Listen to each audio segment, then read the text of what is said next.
Kalau kita ngomongin manusia purba, apa sih yang kebayang? Mungkin makhluk simpel yang kerjanya cuma berburu dan bertahan hidup kan? Tapi gimana kalau gue bilang cerita itu kurang lengkap dan petunjuk terbesarnya ada di sini, di Nusantara. Oke, kita mulai dari fakta yang jujur aja bikin kaget. 60%. 60% dari semua fosil manusia purba di dunia itu ditemuinya di sini, di Kepulauan Indonesia. Bayangin deh, lebih dari separuhnya. Ini bukan sekedar catatan pinggir di buku sejarah. Ini adalah pusat panggung dari kisah evolusi kita.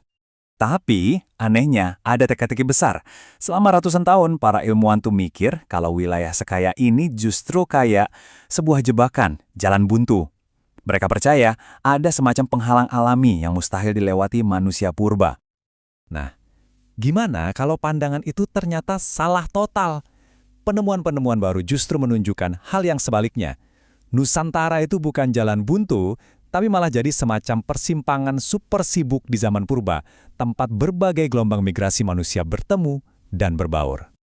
Oke, biar kita ngerti seberapa revolusioner penemuan ini, kita harus bongkar dulu mitos lama yang udah dipercaya puluhan tahun. Mitos tentang penghalang raksasa yang katanya nggak bisa dilewatin. Emang apa sih penghalang itu?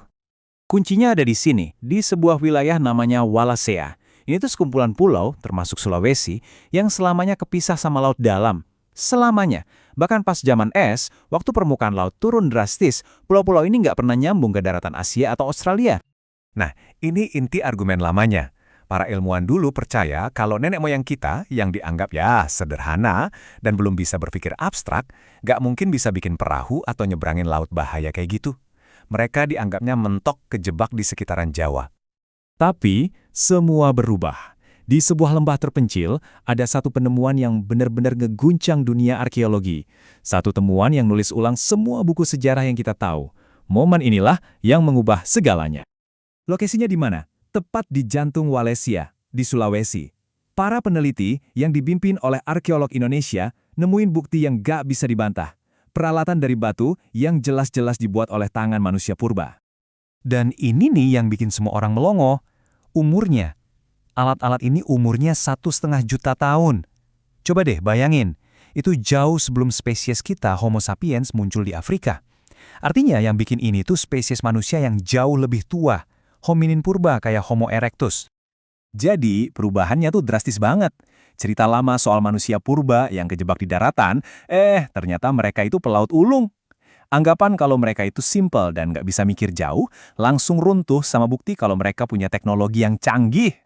Penemuan ini bukan cuma soal peta migrasi loh, ini maksa kita buat nanya lagi, sebenarnya seberapa cerdas sih nenek moyang kita itu? Jawabannya, jauh, lebih cerdas dari yang kita bayangkan selama ini. Coba dengerin deh analogi keren dari Dr. Budianto Hakim, salah satu penelitinya. Dia bilang, kemampuan bikin alat batu itu setara sama insinyur zaman sekarang yang lagi bangun gedung pencakar langit.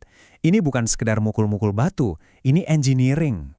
Karena prosesnya itu kompleks banget. Pertama, mereka harus tahu mau nyari batu jenis apa. Terus, mereka harus ngerti fisika, gimana cara mukulnya biar pecahannya pas. Habis itu dieksekusi dengan presisi biar tajam. Dan yang paling penting, semua itu direncanain buat tugas di masa depan. Ini bener-bener high level thinking. Coba kita lihat timeline ini deh, biar kebayang skalanya. 1,5 juta tahun lalu, hominin di Sulawesi udah bikin alat canggih. Dan tradisi kepintaran ini terus berlanjut. Lompat jauh ke 45.000 tahun lalu, di gua yang sama, kita nemuin seni cerita tertua di dunia, jauh lebih tua dari lukisan-lukisan gua terkenal di Eropa. Para ilmuwan nyebut lukisan gua ini ledakan kognitif. Maksudnya apa? Ya ini momen di mana manusia mulai cerita, mulai ngatur strategi bareng, dan mulai nurunin ilmu ke generasi berikutnya. Ini bisa dibilang lahirnya sebuah kebudayaan. Oke, jadi setelah semua penemuan luar biasa ini, pertanyaannya sekarang, terus kenapa? Kenapa kita harus peduli sama batu dan lukisan tua di Sulawesi?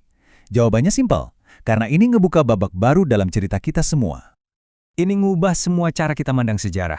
Nusantara itu bukan cuma figuran dalam drama evolusi, tapi panggung utamanya. Dan ini nunjukin kalau dorongan buat menjelajah, buat berinovasi, buat berbagi cerita itu bukan hal baru. Itu udah ada di DNA kita jutaan tahun lalu. Dan yang keren, ini nyambung banget sama budaya kita. Lagu yang kita semua hafal, Nenek Moyangku Seorang Pelaut, itu ternyata bukan cuma lagu anak-anak, itu kayak gema dari sejarah yang dalam banget, yang sekarang dibuktiin sama sains. Jadi, sebagai penutup, coba kita renungin ini. Kita selalu diajarin nenek moyang kita itu pemburu dan pengumpul. Tapi, bukti-bukti ini ngasih lihat sesuatu yang lebih dalam. Gimana kalau identitas paling dasar kita, yang bikin kita nyebar ke seluruh dunia, justru adalah pelaut pemberani dan pencerita yang hebat duluan? Sebuah pemikiran untuk direnungkan.